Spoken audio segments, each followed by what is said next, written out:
네, 안녕하세요. 주식 빌더 머니버드입니다. 어니스트입니다. 어제 시장이 좀 미국 시장이 조정을 받았는데 우리 시장 오늘 나름대로 좀 선방하고는 있지만 좀 불안불안하죠. 이제 하락장인가 조정장인가 아마 이제 여러 가지 이제 느낌이 오실 것 같은데 오늘은 이제 그런 얘기로 한번 여러분들께 팁을 드리려고 합니다. 하락장의 유형별 우리 주식하는 사람들이 어떤 식으로 대응을 하고 투자 전략을 세우는 게 맞는지, 하락장 종류별 대응 전략, 이런 주제로 한번 얘기를 해보도록 할게요. 네, 지금 요즘 시장에서 우리가 많은 사람들이 조만간 다시 하락이나 조정장이 오겠다. 그렇다면은 어느 정도가 조정이고 어느 정도가 하락이라고 칭할 수 있는가? 사실상 저도 투자 생활을 하고 있지만 이게 되게 기준을 명확하게 잡을 수가 없잖아요. 주관적인 요소라서. 그 다음에 하락이나 조정장에서 막연하게 떠돌아다니는 소리, 현금을 잘 비축해두면 됩니다. 현금을 킵해둬야 됩니다. 다 좋습니다. 근데 실제 투자 생활을 하면서 그게 그래서 어느 정도를 어떻게, 근데 또 수익도 내야 되고 매매도 해야 되는데, 이런 되게 좀 아이러니한 부분이 있을 것 같아요. 그래서 그거를 조금은 더 하락에 대한 원리와 생리를 구분해 보면서 이야기하고, 그 다음에 저 어니스트는 이럴 때 보통 어떤 대응 전략을 가지고 어떤 식으로 스무스하게 넘어가는 전략을 사용하는지 알아보는 시간을 가져볼게요.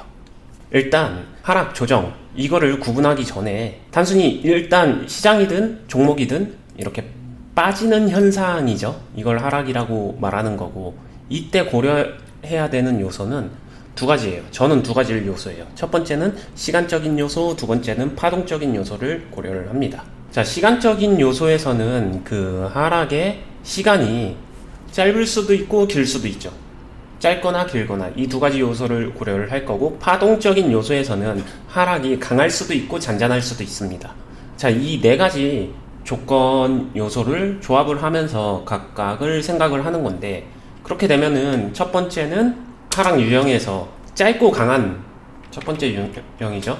짧고 강한 하락장을 보통 저희가 볼 때 최근에 있었던 코로나 사태, 아니면 그 전에는 뭐가 있을까요? 유로존도 있었고, 그리스 디폴트도 있었고, 브렉시트도 있었고, 이런 식으로 보통 시장 자체에 대외적인 악재, 글로벌 악재가 있으면서 굉장히 강한 임팩트를 주고서 짧은 시간 안에 강한 하락을 만들어주는 거, 이런 게 현상이 나오거든요. 이때 종목들도 다 비슷한 움직임을 거의 대다수 보일 거고요. 이때 대응 전략이 뭐냐라고 하게 되면은, 이때는 가장 중요한 거는 이런 시장에서는 기다리기, 버티기, 마인드 컨트롤, 이렇게만 말하게 되면은 밑도 끝도 없이 그러다가 종목 다 날려먹으면은 어쩌려고 그래, 이런 얘기도 많이 나오는데, 이게 되게 좀 난해한 말일 수도 있는데, 전제 조건은, 그러니까 이런 때라는 게 지금 강하게 짧고 강하게 하락하는, 그거 그냥 여기다 적어주시는 건 맞는 것 같아요. 지금 이렇게 띄워놓을 거면은.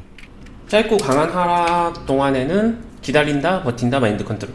이거는 그래도 기본적으로 어느 정도 종목 선정이라든가 이런 전제 조건들은 된다라는 가정하에서 이야기를 하는 거고요.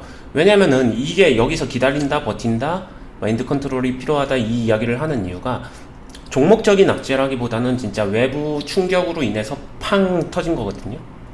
그렇기 때문에 탄성적으로 이게 강한 하락 이후에 V자 반등이 보통 잘 나와주기 때문에 이거를 잘 해줘야 돼요. 근데 보통 사람들이 이때 멘탈이 다 흔들리거든요. 최근에도 그런 현상이 있었고요. 여기서 이제 추가 전략으로 가능한 환경에서 물타기 한다, 아니면 추가 매수를 한다, 관리를 한다, 리밸런싱을 한다, 기타 등등 모든 것들은 다 좋은데 어차피 그거는 이거 다음이에요.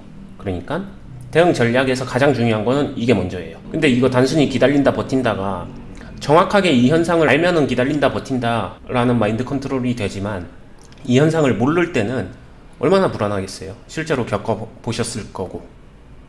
이 부분을 말해서 굳이 이때 가장 필요한 거는 기다리고 버티고 마인드 컨트롤 하기, 이게 투자자의 전략 중에 가장 필요한 전략이지 않을까 생각을 하는 겁니다. 네, 더 진행하기 전에 한 두 개만 좀 먼저 물어볼게요. 네. 일단 기준이 뭘까요? 어느 정도가 짧은 거고 어느 정도가 강한 건지 알기 쉽게 기준을 세워 주실 수 있나요? 이게 그리고 그거를 네. 그 시점에서 이게 언제 끝날지 하락이 얼마나 짧게 끝날지 이런 거는 모르잖아요. 네. 뭐 그런 거를 또 이제 이건 짧은 하락이다, 이거는 긴 하락이다 이런 걸 또 알아낼 그런 시장을 방법이 있을지. 한번 오늘은 시장으로 보는 거니까 종목들도 있지만 시장으로 볼 때 제가 보는 방법으로 한번 봐볼게요. 저는 짧다 길다에 조금은 제 주관적인 기준 요소는 저는 한 달 정도? 한 달 정도면 짧은 하락인 거예요? 네. 이런 느낌의 하락 있잖아요. 이게 그냥 대표적인 짧고 강한 하락이라고 보는 거고요. 그러면은 여기서 쭉 보면은 이런 느낌이 좀 길다에 가까운 거죠. 저기는 약간 좀 횡보 느낌이기도 한데 계속 좀 약세장이 이어졌으니까 네. 조금 긴 하락. 이런 거. V 반등 안 나오고 막 쭉. 근데 그러면은 또 두 번째 질문은 이게 보세요. 여기서 이렇게 하락을 해서 V 반등이 나올지 이렇게 흘러갈지 이 시점에선 모르잖아요. 그럼 이 시점에서는 이게 짧은 하락인데 지나고 나니까 긴 하락이 돼버린 걸 수도 있잖아요. 그 상황에서 그래서 이 대응 전략을 유형을 알면서 맞춰 간다는 거죠. 여기서 보게 되면은 지금은 짧고 강한 하락을 보여드린 거니까 이런 상황이라고 해볼게요. 그러면은 여기서는 짧고 강한 하락이에요. 현재까지 모습은. 일단 강한 건 맞으니까 이미 강하게 나왔으니까. 나올 거야가 아니라 나왔으니까. 강한 건 맞죠. 강하게 하락하고 있는 건 맞죠. 근데 현재까지 기간은 짧습니다. 그러면은 여기서 남은 경우의 수는 짧고 강한 하락이냐 길고 강한 하락이냐 이것만 남은 거예요. 그러니까 일단은 짧고 강한 하락이었으니까 지금까지는 일단 기다렸는데 네. 하락이 더 지속이 되면은 뭐 이렇게 늘어진다던가 더 이렇게 내려가면은 그건 길고 강한 하락이니까는 그때는 이제 또 다른 대응 전략 말씀하실 내용을 또 이제 생각하면 된다. 네, 그렇게 넘어가야죠. 근데 이것들을 넘어가다 보게 되면 공통분모가 있어요. 거의 어느 정도는 기다림이나 인내심이 필요합니다. 완전한 하락 시장에서는. 알겠습니다. 네, 설명을 일단 제가 끊고 물어본 거였으니까 요 정도만 하고 네. 어느 정도가 짧은 거고 어느 정도가 긴 거냐 그리고 우리가 그거를 어떻게 구분해서 실제로 실전에서 어떻게 구분하냐라는 질문에 대한 답변은 어느 정도 된 것 같거든요. 네. 그러니까 이제 언니님이 말씀하시는 거 쭉 들어보면서 네, 배워보도록 하겠습니다. 네. 뭐 강하고 잔잔하다의 느낌은 상대성인 것 같아요. 그 시장이 평상시 그 시점에 가지고 있었던 평균적인 변동성 이상으로 가면은 강하다라고 보고요. 저는 거기에 준하게 가면은 잔잔하다는 거죠. 이 말을 좀 더 수치적으로 말하면은 최근 흐름에 코스피 지수가 뭐 상승하면은 1% 이내, 하락해도 1% 이내 뭐 이 정도에서 놀다가 갑자기 코스피 상승이 2%, 3% 아니면 하락이 2%, 3% 이렇게 나오게 되면은 강해진 거죠. 평상시 지수 움직임 그대로 움직이면서 계속 하락하게 되면은 그건 잔잔한 거고요. 뭐 요 정도 기준으로 잡아주시면 됩니다. 우리가 이제 이 지난날의 차트를 보고서 그냥 이렇게 기울기를 보고 말하지만 실제로는 우리가 그날의 그 시장 분위기도 되게 중요하게 작용을 하죠. 우리가 이게 강한 상승이냐 강한 하락이냐 이런 것들을 판단할 때 네. 사실 그때그때 판단할 여지는 분명히 있다고 보입니다. 네, 판단은 충분히 가능하고요. 이게 뭐 지난 거 가지고 얘기하는 게 아니라 지금부터 보면서 그거를 느껴갈 수 있다라는 거죠. 네. 거기서 대응 전략을 짜면 되고 여기서 그러면은 기본적으로 짧고 강한 하락에서는 기다리기 버티기 마인드 컨트롤이 반드시 필요해요. 그리고 이 전략의 이유는 여기서 연결이 됩니다. 뭐가 연결이 되냐면은 이게 길고 강한 하락 가능하겠죠. 물론 가장 좋은 거는 이 짧고 강한 하락 이후에 이렇게 전환돼서 상승으로 전환되게 되면 누구나 다 원하는 시장이니까 거기에 대한 거는 좋은 흐름으로 대응을 하시면 됩니다. 어렵지 않아요, 그건. 근데 여기서 이어진다면은 여기서 짧게 끝난 게 아니라 길어지는 거, 시간적으로 더 길어지는 거, 강한 하락이. 그 경우의 수로 이어질 수 있고, 그 다음에 아니면은 이제 강한 거는 짧고 강하게 나오다가 그 다음에 길고 잔잔하게 바뀔 수도 있죠. 파동이 좀 약해지지만 그래도 계속 하락은 유지하면서 시간은 길게 늘어지는 이쪽으로 갈 수가 있어요. 그러니까 짧고 강한 하락이 나오게 되면은 뭐를 해야 되냐면은 기다리기 버티기 마인드 컨트롤 이걸 한 다음에 이거 예전에 저희 과거 영상에서 물린 종목 유형별 관리 했을 때 설사 그것처럼 여기서 반등 시그널 나오고 반등 시그널에서 정확하게 무언가 딱 캐치해서 할 거면은 진짜 적극적으로 열심히 적극적으로 해야 되고요. 안 할 거면은 최대한 하지 않아야 돼요. 좀 애매모호하게 하는 게 되게 안 좋은 시장이에요. 어디로 이어질지 이음새가 다 가능하거든요. 어떻게 보면은 좀 긴 침체장은 이거 한번 나오고 그 다음에 연결되는 경우도 많거든요. 알겠습니다. 네, 다음으로 넘어가 보겠습니다. 다음 거는 짧고 잔잔한 이런 건 뭐가 있을까요? 이게 대표적으로 이런 거를 조정장세라고 보여져요. 여기서 위에 거랑은 또 다르게 여기서는 기간이 훨씬 더 짧습니다. 뭐 대표적으로 그냥 이런 거, 요런 흐름, 요런 흐름, 이런 흐름 다 모든 파동에는 하락이 반드시 내포되거든요. 일자 상승을 할 수는 없잖아요. 요런 거 포함해서 상승을 했으면은 이런 식으로 반드시 조정 국면이 들어와요. 이런 것들은 항상 존재합니다. 그래서 이거를 캐치를 하는 건데 이때가 뭐냐면은 대응 전략 같은 경우는 솔직히 그냥 직관적으로 말씀드릴게요. 저는 대응 전략이 가장 중요한 게 해야 할 거 해나가기라고 생각을 합니다. 이게 되게 추상적인 말 같지만 이때 보통 이 조정장 때 이때 지뢰 걱정하시는 분들이 많아요. 빠지면 어떡하냐, 아니면은 앞으로 폭락장이 올 수도 있다더라, 뭐 한다더라. 주식이 갖고 있는 고유의 리스크에 대해서 이 시점에 확대 해석을 합니다. 꽤 많은 투자자분들이 그래요. 저희 채널에서 자주 사용한 단어를 굳이 설명하면은 쫄보 스타일이 이때 많이 위축됩니다. 저는 근데 대응 전략에서 그러면 안 돼요. 조정장은 기회를 놓친다라고 생각을 합니다. 그리고 실제로 큰 폭락이나 진짜 어려운 하락장이나 이런 거는 짧고 잔잔한 하락에서 출발하지를 않아요. 그게 그리고 시장의 고점이었다라고 하게 되면은 여기서 이어지지 짧고 잔잔한 하락으로 이렇게 이어지는 경우가 그렇게 많진 않아요. 근데 아예 없는 건 아닙니다. 항상 그렇지만 주식에서 100%는 없기 때문에 아예 없는 건 아니에요. 정말 고점에서는 이럴 때가 있긴 했었는데, 네, 이때. 근데 여기서도 어떻게 보게 되면은 조정처럼 보이지만 여기서도 보게 되면 시그널 자체는 짧고 강한 하락이 먼저 나왔어요.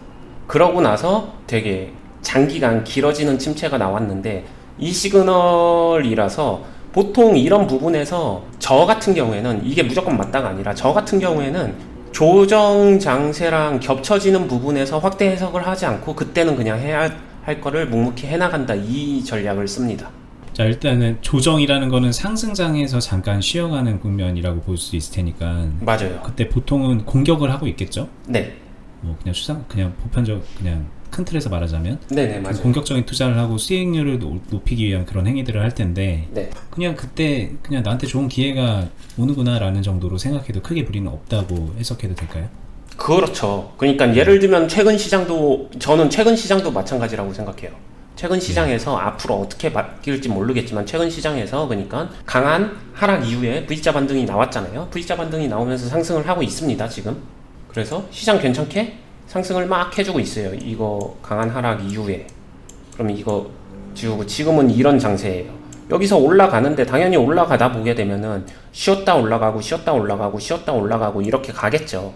그럼 이 사이에 어디가 조정이고 어느 시점에서 쉬는 게 아니라 진짜로 이렇게 다시 빠지냐, 이 부분이 언제 올지는 정말로 몰라요, 아무도. 다만 제가 말씀드리는 거는 이게 진짜로 온다라고 하게 되면 이 여기서 꺾이는 하락세의 흐름이 이런 짧고 잔잔한 하락보다는 이거를 내포하면서 갈 거기 때문에 그냥 너무 명확하게 짧고 잔잔한 하락으로 보여질 때는 그냥 하던 템포에서 조금만 조정을 하고서 해야 할 거를 그대로 최대한 유지해 나가는 게 중요하다.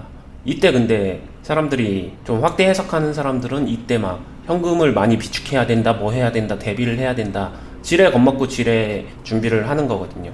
이게 안 좋은 게 뭐냐면은 그럼 잘 될 때 자기가 멈춰서는 거예요, 완전히. 그러니까 템포 조절은 반드시 필요한 거는 맞지만 그렇다고 해서 굉장히 위축해서 완전 모든 걸 방어 모드로 놓을 필요는 없어요. 만약에 그게 그렇게 되면 이 시장 다 놓치거든요, 이렇게 올라가는 시장.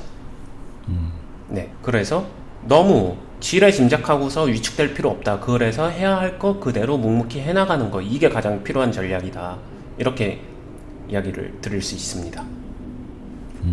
알겠습니다. 시장 모습을 다시 한번 보여드릴까요? 제가 생각하는 네, 보면서 설명해 주시죠. 조정 장세라고 하게 되면 위에 걸로 볼까요? 코스닥? 코스피? 그냥 코스닥은 저 그래프로만 보면은 조정이 없네요. 최근에 조정이 거의 없죠. 그러니까 지금 여기서 이만큼 나오는 조정 나와도 이상하지 않다는 거예요.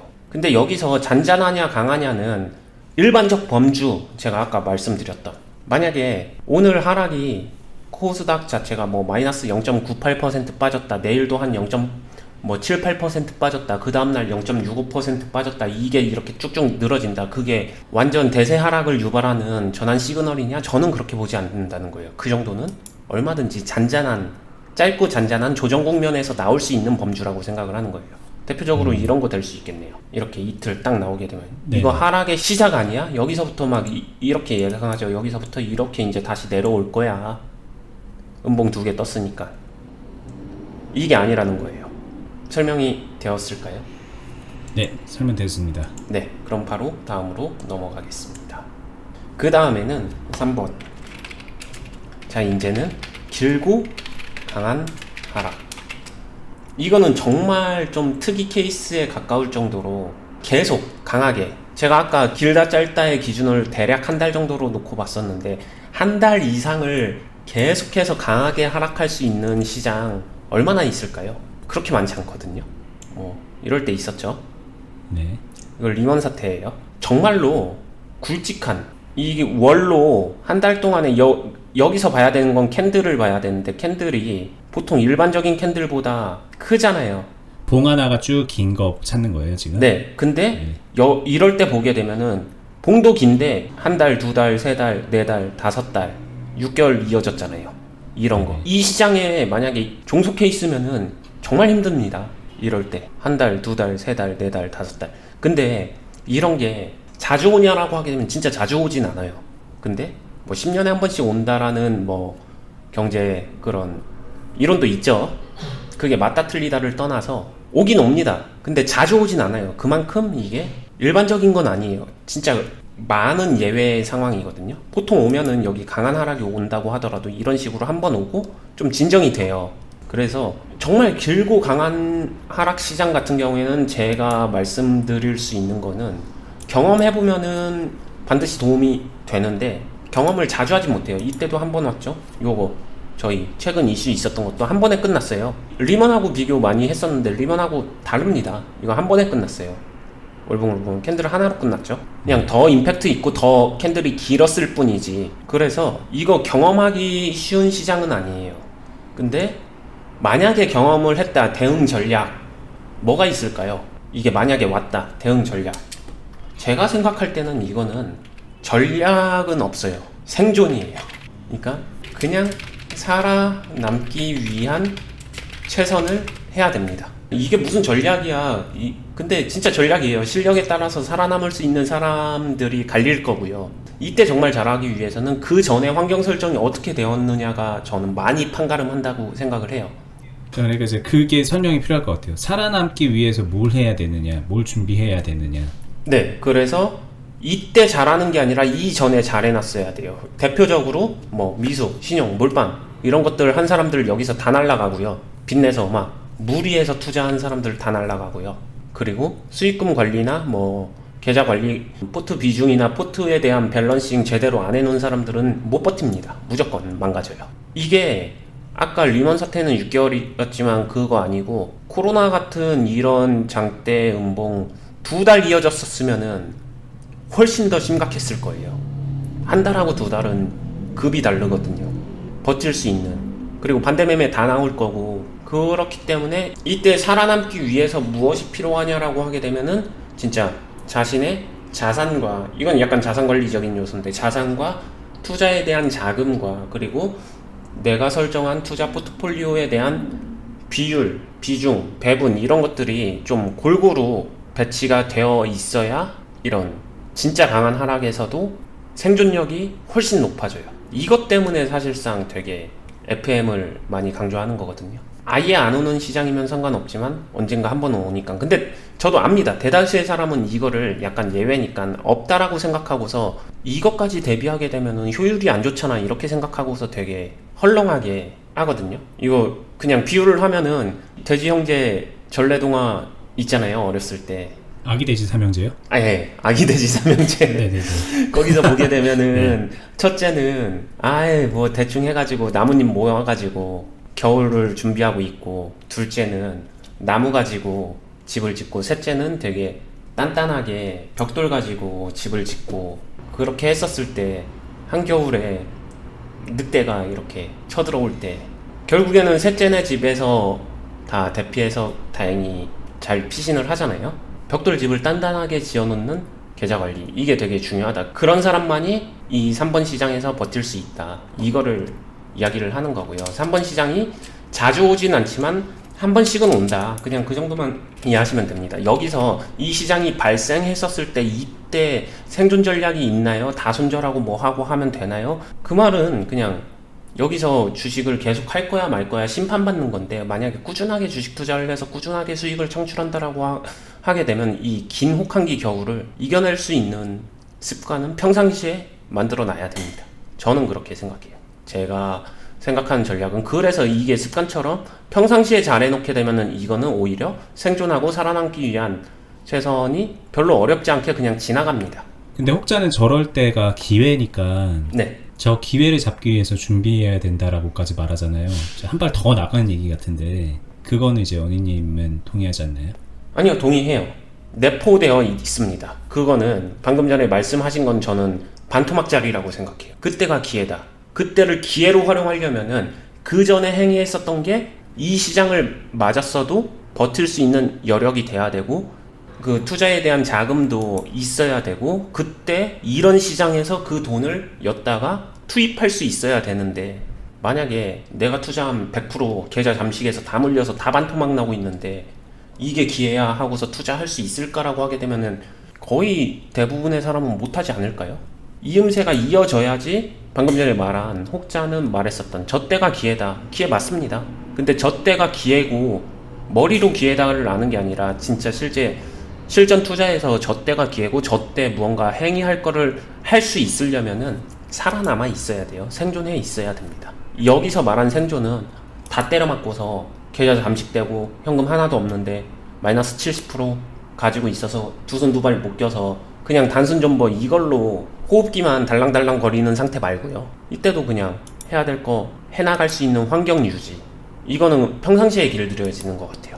그런 사람들은 이때가 오히려 기회로, 그거 이후에 재도약을 합니다. 이거 멀리 갈 거 없이 길고 강한 하락 말고 짧고 강한 하락이었던 최근 사태에서도 저희는 이때가 진짜 기회였거든요. 실제로 수익도 많이 났고, 그런 식으로 기회가 될 수 있죠. 그 다음에 마지막으로 길고 잔잔한 하락, 이때 해야 되는 전략이 무엇이 있을까라고 하게 되면은 가장 대표적으로는 저는 빌드업이고, 이때 해야 되는 거는 개인적으로 생각할 때 가장 어려운 시장이라고 생각해요. 길고 강한 거보다요? 네, 저는 개인적으로. 왜 그럴까요? 이거 좀 극단적인 비유를 해보겠습니다. 이거는 죽거나 살거나예요. 좀 더 나쁘게 말하면은 딱 결단이 나버리게 되면은 그 뒤가 없는 거거든요.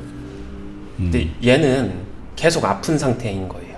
살아는 있는데 계속 아파요. 진지하게 생각을 해봐야 되는 게, 되게 심각하다기보다는 계속 내가 아프니까 인내심이 바닥이 나고 조바심이 나고 뭔가 짜증이 나고, 감정적인 부분에서는 이거는 완전 쫄려서 감정이 짜증나는 상태도 아니고 아예 그냥 무서워서 아무것도 못한다라고 하게 되면 이거는 그냥 계속 살살 건드리는 거예요. 가늘고 길게 오래. 이게 근데 실제로 보게 되면 실제 참여하신 분들은 이게 더 짜증나거든요. 짜증지수 최고치.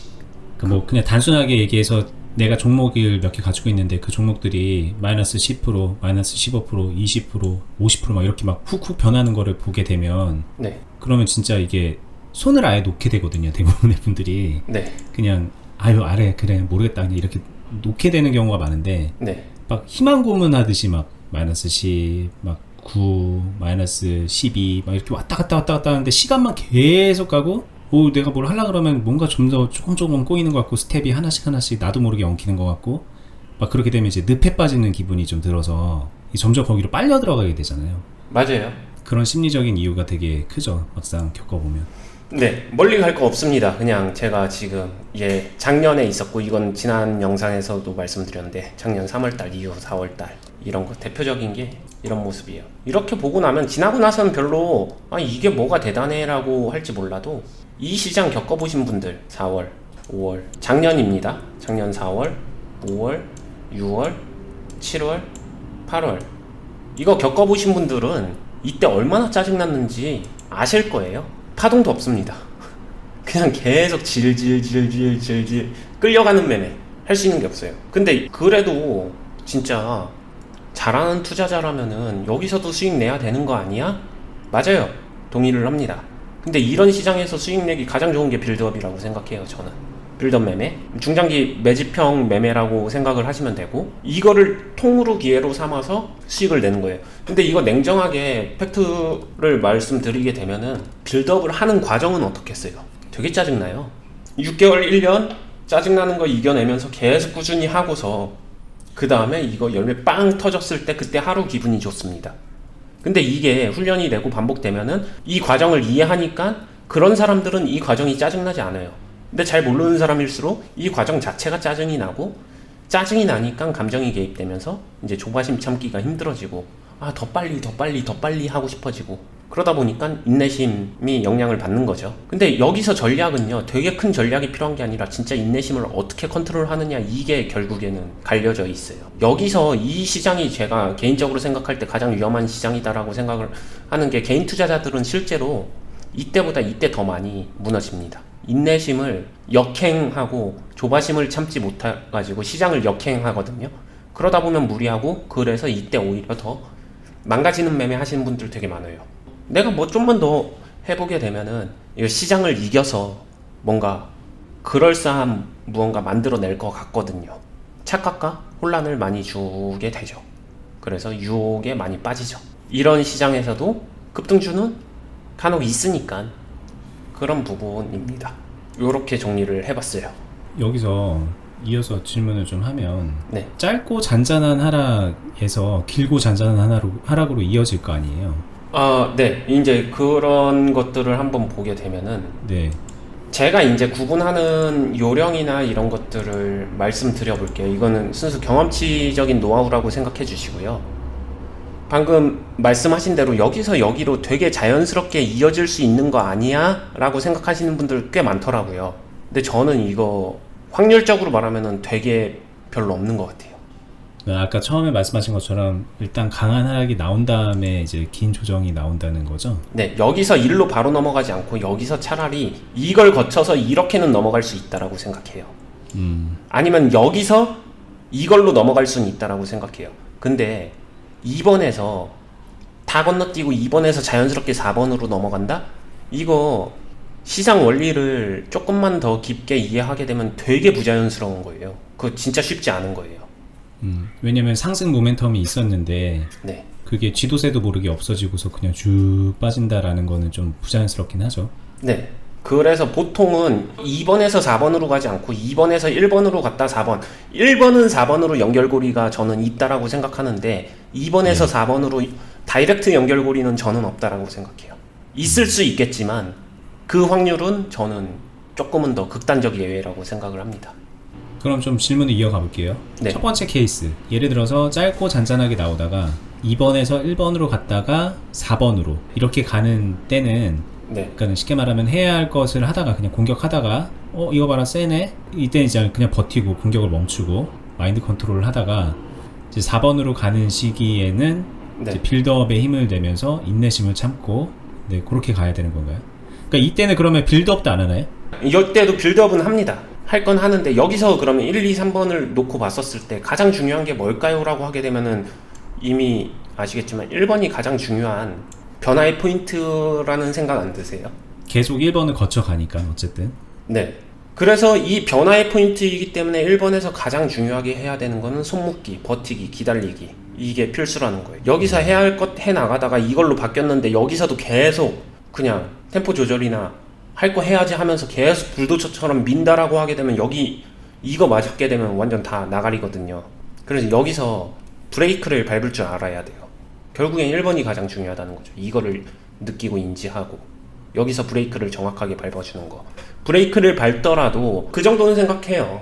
이제 아까 질문하신 여기서 빌드업도 멈춰야 되나요? 빌드업은 이어가야 되나요? 이 질문에 대해서는 저는 근데 빌드업은 이어가도 된다라고 생각하거든요. 저는. 근데 실제로는 멈추시는 분들도 꽤 많은 거 알고 있어요. 버티기 좀 무서우니까. 자, 이해가 됐습니다. 네. 자, 이게 이런 간극은 있는 것 같아요. 분명히 과정들을 경험을 하고 네.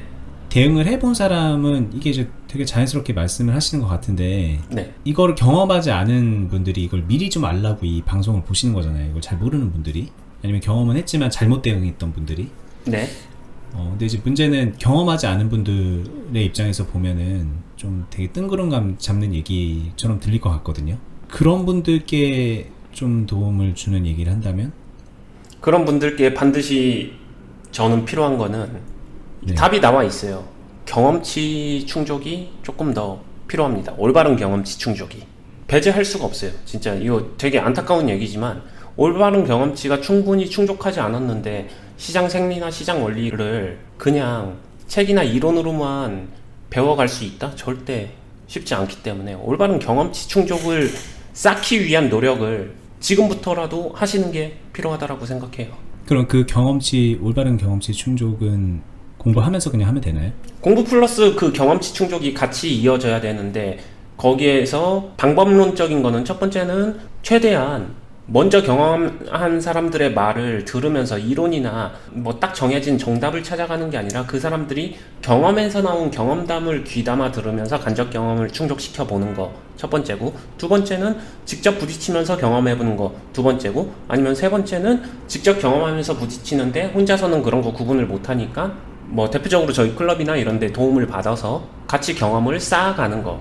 경험을 쌓을 때 어떤 포인트에서 어떤 걸 위주로 쌓아가야 되는지 저희가 가이드 잡고 이렇게 이끌어 나가니까 그런 경험을 쌓아보는 거. 뭐 이런 복합적인 여러 가지 방법이 있겠죠. 그 중에 선택은 자신이 하는 것이고. 제가 왜 이런 얘기를 하냐면, 네. 참 요즘에 좀 많이 놀라는 게, 알고 있었지만 좀 새삼스럽게 많이 놀라는 게, 저는 이제 제 유튜브도 하고 여기 머니스타 주식 빌드업이 유튜브 2개를 하잖아요. 그러니까 보시는 분들의 의견을 보다 보면은 그 반응이 너무 다르잖아요. 너무 추상적이어서 이해가 안 됩니다. 이렇게 이제 진짜 예의 바르게 그렇게 말씀을 하시는 분도 있는데, 네. 거기에 이제 바로 대댓글로 다른 분은, 와, 저는 진짜 너무나도 좋았는데 설명이 너무 이해가 많이 됐는데, 인생 방송이었다. 막 그런 네네네. 분들이죠.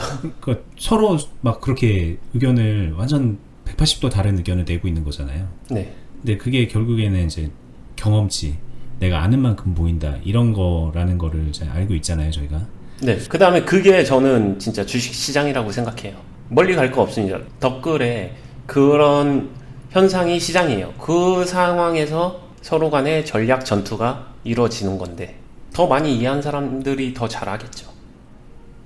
그러겠네요. 알겠습니다.